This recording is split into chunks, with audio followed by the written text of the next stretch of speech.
Assalamualaikum warahmatullahi wabarakatuh. Selamat pagi, Bapak Abdurrahman Razak, Sarjana Ekonomi, Magister Manajemen, dan rekan-rekan kelas MJ404. Perkenalkan, nama saya Dinar Aurel Prayoga. Pada kesempatan kali ini saya akan mempresentasikan laporan analisis perekonomian Indonesia mengenai rapor ekonomi RI pada 7 bulan pertama tahun 2026 yang berfokus pada dinamika pertumbuhan makro dan daya tahan sektor real.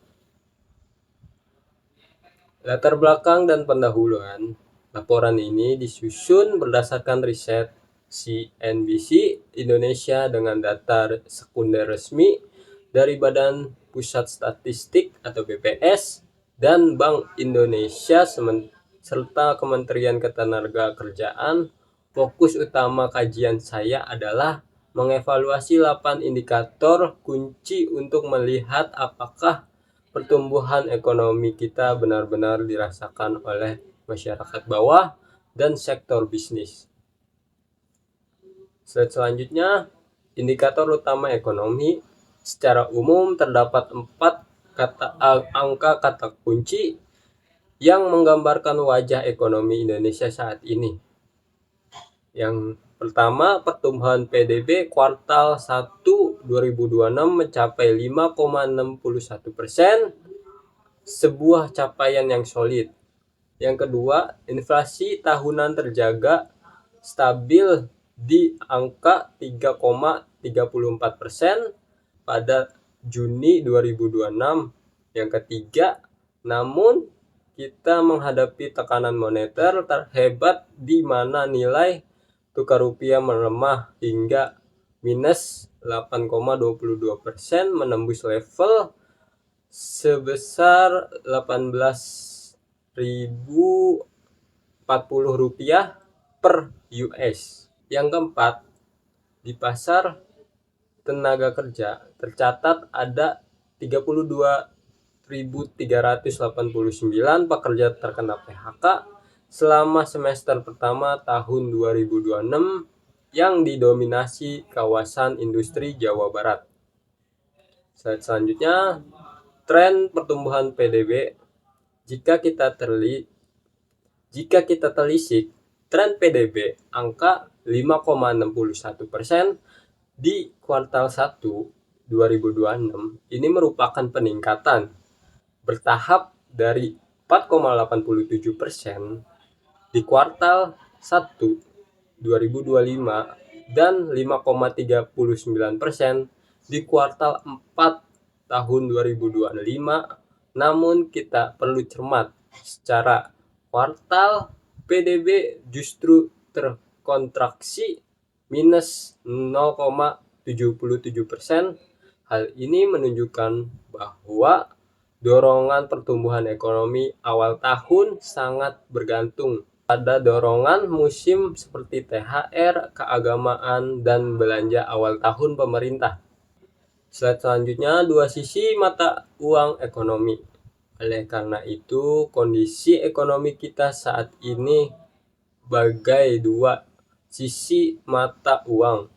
Di sisi makro, indikator tampak berkilau.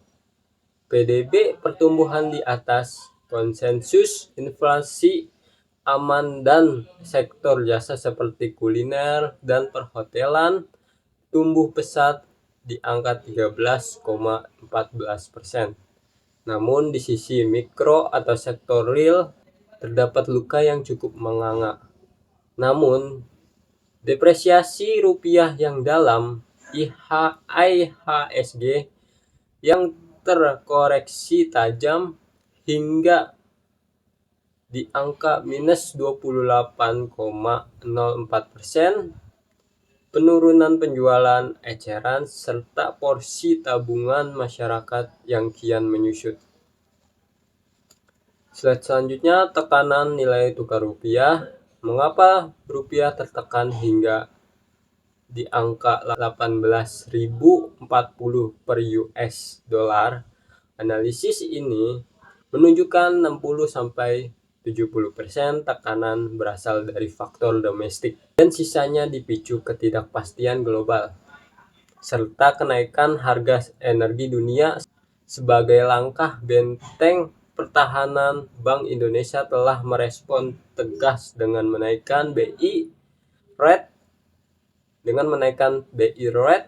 sebesar 100 bps menjadi 5,75% untuk menahan capital outflow. Selanjutnya, penurunan daya beli konsumen. Dampak pelemahan ini merembet ke daya beli. Indeks keyakinan konsumen atau IKK turun dari 127 di awal tahun menjadi 117,8 di bulan Juni, yang mengkhawatirkan porsi pendapatan masyarakat yang digunakan konsumsi meningkat menjadi 73, porsi pendapatan masyarakat yang digunakan untuk konsumsi meningkat menjadi 73%, sementara porsi tabungan turun menjadi 17%. Fenomena ini menegaskan bahwa masyarakat mulai makan tabungan demi mencukupi kebutuhan esensial. Slide selanjutnya, beban sektor real dan lonjakan BBM non-subsidi. Sektor real tertekan oleh 3 faktor utama: kenaikan biaya BBM, non-subsidi, menyempitkan alokasi tabungan, dan gelombang PHK. Pada slide tabel BBM, kita bisa melihat bahwa meskipun pemerintah mempertahankan harga Pertalite dan solar, harga Pertamax naik di angka 27,5%, Pertamax Turbo naik di angka 40,4%, dan Pertamina Dex naik di angka 41%. Ini memukul keras biaya logistik dan belanja kelas menengah. Slide selanjutnya, opini dan analisis strategis. Dari fakta-fakta tersebut, ada 3 poin analisis strategis yang perlu kita digarisbawahi. Yang pertama, pertumbuhan PDB di angka 5,61% belum berkualitas karena tidak dirasakan merata. Yang kedua, terdapat resiko